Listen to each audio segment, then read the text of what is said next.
Hey everyone! So, do you procrastinate over important telephone calls? And probably you're a student and you might need to make calls to your teacher or your coaching institute, or maybe you're organizing your college fest and you might need to call a sponsor. Perhaps you're looking for a job or an internship and you might need to make several phone calls for that as well. Chances are you're reluctant to make that call and you're hoping that a WhatsApp message might just suffice. But don't worry, because today I will give you 70 common English phrases and vocabulary words to help you speak fluently on the phone. And these phrases can be used in many different situations. Some of them could be the basic situations of the phone, for example, making a call, receiving a call, taking a message, talking about network issues, putting someone on hold, etc.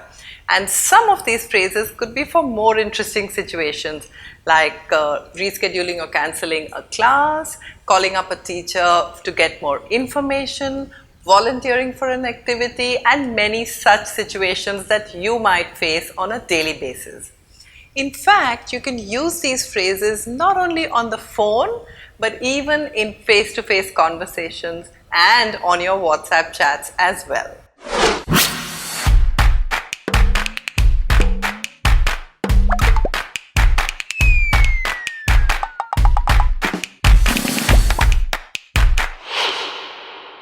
So hey, this is Chetna and you're watching ChetChat, and press that subscribe button and the bell icon right next to it and give us a thumbs up, because then we know what kind of videos you want us to keep making. And in this video, I'm going to give you 3 things. 1. 70 common English phrases and vocabulary words to help you speak fluently on the telephone. 2. I'm going to tell you a sandwich technique to give bad news in a positive way. And 3, I'm going to give you 7 bonus tips to make you that telephone superstar. Okay, let's start with those 70 phrases. And the first situation is about making a call. Let's say you have to make a call to an office number. This is not a mobile number yet. This is a landline number of an office. May I speak with Mr. Deepak, please? Could I speak to Miss Seema Kapoor, please? I'd like to speak to Mr. Akash Kumar, please. The tip here is to use words like could, would, and may instead of being more direct like can. Now, what if you go through that IVRS machine and the operator picks up the phone? Could you connect me to Mr. Sharma, please? Could you put me through to Mr. Srinivasan, please? Now, what if you're calling someone directly on their mobile number? Am I speaking with Miss Kaveri? Hello, is that Miss Devika? Okay, now that you've established that first line and you figured out that you're speaking to the right person, how about the next line? This is Chetna Vasishth from ChetChat. The reason I'm calling is to request for leave today on account of this is in connection with the football class tomorrow. Just a quick call to get an update on the dance practice schedule for this evening, or I got your number from Mr. Srinivasan. I was given your number by Miss Prabhakar. Is this a good time to speak? I just got a missed call from this number. I'm returning his call. And what you do if they ask you to spell out your name? Now, instead of repeating the alphabets, the better thing to do is to say C for cat and J for jacket. Okay, now what if the person that you're calling is busy? You can say, sure, I'll call him back. Could you let me know what's a good time to call? And you can follow that up with, could I leave a message for him, please? Now let's talk about some common English phrases that you can use while receiving a call. May I know who's calling, please? Who am I speaking with, please? May I know where are you calling from? Now, sometimes it happens that the person calls you and you need to put them on hold because maybe you want to get them some particular information and you need to look for it. So here are some phrases that you can use in this situation. May I place you on hold for a moment, please? Just a moment, please. Could you hold on, please? Again, the same tips of could, would, and may prove to be very useful, and please is always a great addition to the line. And after you come back and release the hold, sorry to keep you waiting. Now let's look at you giving somebody negative information. which means they've called for somebody, you've picked up the phone, and you need to turn around and tell them that this call cannot actually be connected for various different reasons. I'm afraid she's not available right now. I'm sorry you've dialed the wrong number. I'm afraid he's not here. He's in a class, or he or she is on another call at the moment. Now, what if while receiving a call, it's the wrong time? You get this call, but you're busy. I'm sorry, I'm just in the middle of something. Could I call you back this afternoon? I'm sorry, I'm getting into a class right now. Could I please call you back in 1 hour, 2 hours? I'm tied up at the moment. Can I call you back in an hour or so?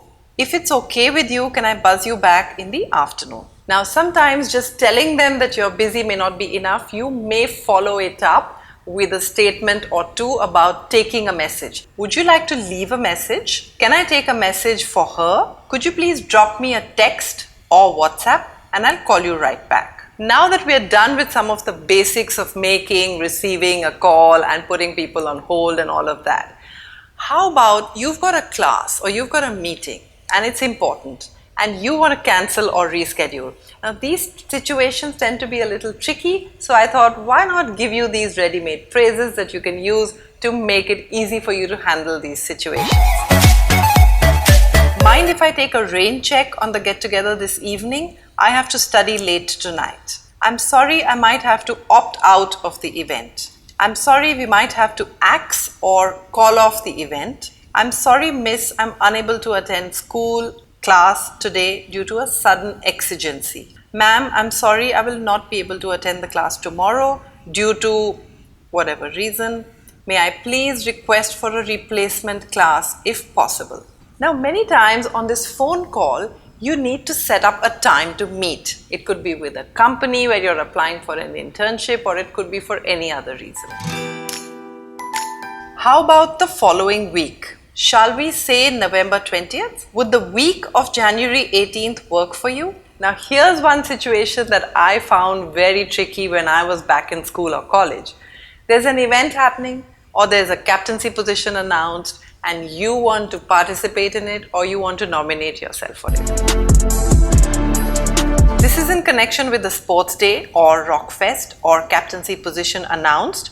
I am calling to express my interest in participating in the event. I am calling with regard to the forthcoming event. I would like to volunteer for the same. Request if you could let me know how I can go about this. Sometimes we need to call up our teacher or maybe a tuition teacher or a coaching institute and find out some extra information. Let's share some phrases that will help you make this difficult conversation easy. Miss, I'm sorry, I was not able to attend school all of last week. May I come and see you after school this evening to pick up the notes? Ma'am, I'm calling you with a request. I have not been able to follow the topic on kinetic energy. Could you please suggest an alternate book or source that I can use for this topic? Sir, I'm just calling to confirm about the submission date for the science project. There was some confusion in class about the exact date. Now, here's another situation that sometimes tends to get to us is calling someone about an internship position. You could be in college, you could be looking for that summer internship, or you could be looking for a job.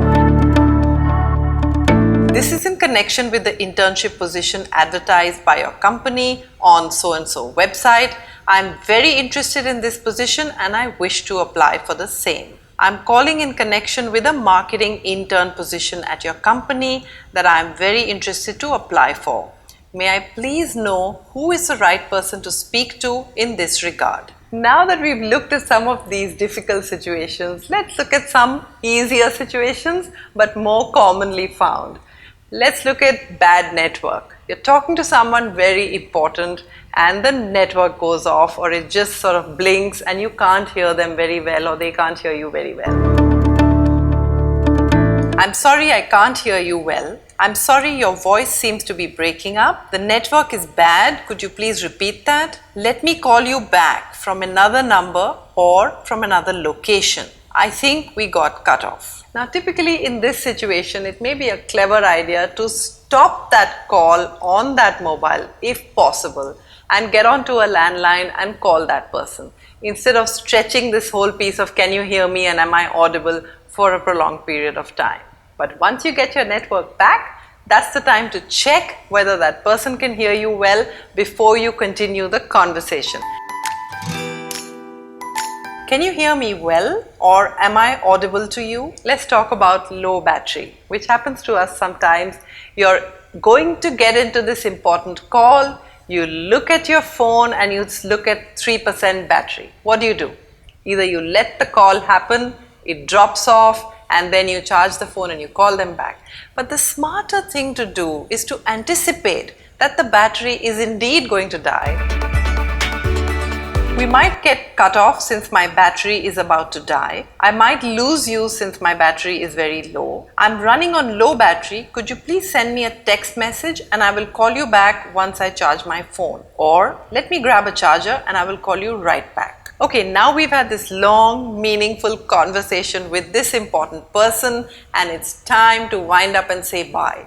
Now we don't suddenly just say, okay, bye. So basically, I need to do 3 things, A, B and C, and you will send an email to Mr. Sharma. Thank you so much for your time. It was great speaking with you. All right, nice talking to you then. Thanks for calling. It was great connecting, lovely talking with you or speaking with you. And if it's casual, then okay then, have a nice day, or sounds great, or okay, talk to you later, gotta go. Okay, now let's talk about this sandwich technique. Now we find it very difficult to give bad news to people, but this technique will make that process easier for you. It's very effective when you want to give somebody a negative feedback, but you want to sugarcoat it. So let's take an example. You're working on a team project and one of your team members is not contributing as much towards the project, and you want to give that feedback to this other student.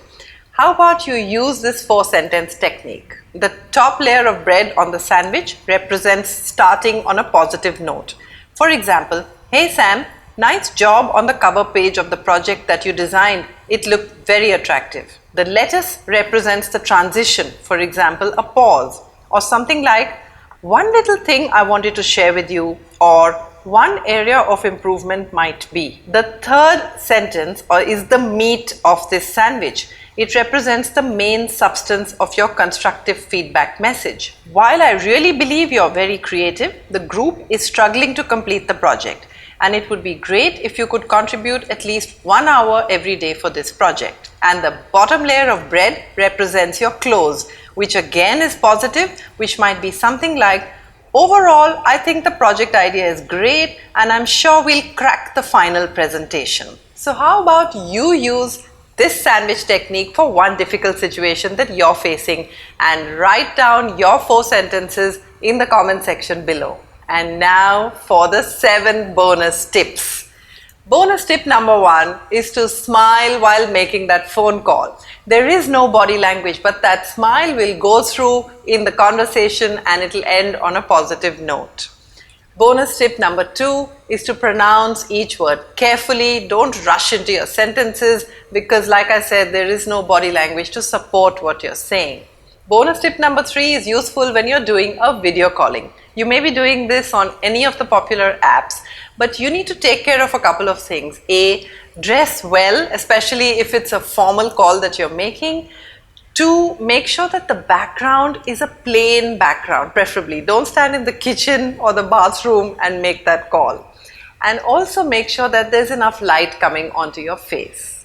Bonus tip number 4, whenever that call is meant to have a follow-up call, always volunteer to be the person to initiate that call. Don't expect the other person to call you because you might lose that thread out. Bonus tip number 5. Please return all legitimate non-spam missed calls religiously because that helps you build credibility. Bonus tip number 6. Always pick up the phone when you think the situation is getting tricky or complicated. A WhatsApp message is not a great way to handle complicated situations. Sometimes just picking up the phone and clarifying everything makes it so easy. And bonus tip number 7 is practice, practice, practice. Some people practice on their friends, and some of you tell me that you also practice on call center executives. Well, I'm not recommending it. You're the one that told me you do it. But whatever it is, practice, practice, and practice. And thank you so much for watching right till the end. I will be looking out for your 4-sentence sandwich technique in the comment section below, and also press that subscribe button and the bell icon right next to it, and give us a thumbs up if you like our work. And happy watching!